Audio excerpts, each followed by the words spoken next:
जी नमस्ते। कैसे हैं? मैं आज फिर आपके बीच उपस्थित हूँ। आज राष्ट्रपिता महात्मा गांधी की प्रतिमा के पास हूँ। मैं महात्मा गांधी की प्रतिमा से देश के आम जनता, युवा, नौजवान को बताना चाहता हूँ कि विद्यालय भी गुलाम होने जा रहा है। विद्यालय भी बिकने के कगार पर है। अब आप देखेंगे कि नई शिक्षा नीति लागू हो गई है। नई शिक्षा नीति के अंतर्गत आप देखेंगे कि विद्यालय को भी बेचने की बातें हो रही है। आप जानेंगे कि विद्यालय में अब प्राइवेट लोगों का जो है घुसाने की बात हो रही है। अब वो प्राइवेट लोग जाएंगे, विद्यालय में बच्चों के साथ संवाद करेंगे। वो बताएंगे कि हमारा देश किस तरह से गुलाम हुआ था, हमारे देश पर कौन कौन लोगों ने आक्रमण किया। हमारे देश, उन्हें चेतना सभा के रूप में कहा जाएगा। हमारे देश को गुलाम बनाने की यह एक गहरी साजिश है, या कहीं ना कहीं एक बड़े एजेंडा के तहत काम किया जा रहा है, जहां गरीबों को बच्चे विद्यालय से छोटी सी पढ़ाई करने के बाद वो बाहर हो जाएंगे। जिनके पास पैसे होगा उनके बच्चे महंगी शिक्षा प्राप्त कर पाएंगे। जिसके पास पैसे नहीं होगा उनके बच्चे वह फिर पुराने ही जो उनका पेशा था उस पेशा में वो चले जाएंगे। परंपरागत पेशा में वो शामिल हो जाएंगे।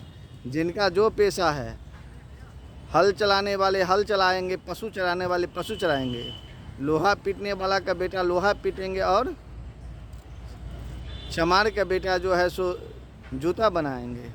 ग्वाल का बेटा गाय चराएगा और पासी के बेटा तारी बेचेगा।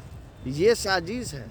आपने देखा होगा कि कहा जा रहा है कि यूपी मॉडल लागू होगा। आखिर यूपी मॉडल क्या है? ये राम राज की परिकल्पना हो रही है। ये राम राज आखिर क्या है? भारत को राम राज नहीं, भारत को गांधी राज चाहिए। भारत को अम्बेडकर की राज चाहिए। सभी के हाथ में किताब चाहिए। सभी को सत्य और अहिंसा के मार्ग पर चलने की आवश्यकता है। सभी को न्याय चाहिए। आखिर यह न्याय कैसे मिलेगा? सभी के हाथ में किताब कैसे मिलेगा? आखिर जब तक पढ़ेगा नहीं देश के नौजवान, तब तक भारत बढ़ेगा नहीं। जब तक पढ़ेगा नहीं तब तक भारत बढ़ेगा नहीं।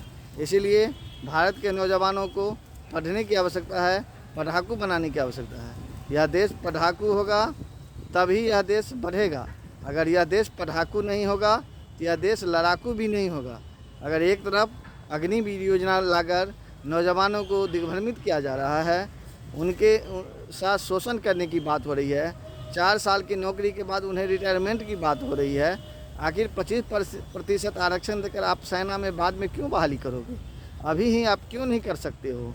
उस नौजवानों का शोषण करने की बात क्यों हो रही है?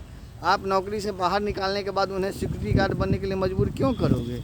इसके लिए देश के नौजवानों को, छात्रों को समझने की ज़रूरत है, आगे आने की ज़रूरत है। जय हिंद, जय गांधी, जय संविधान, जय भारत।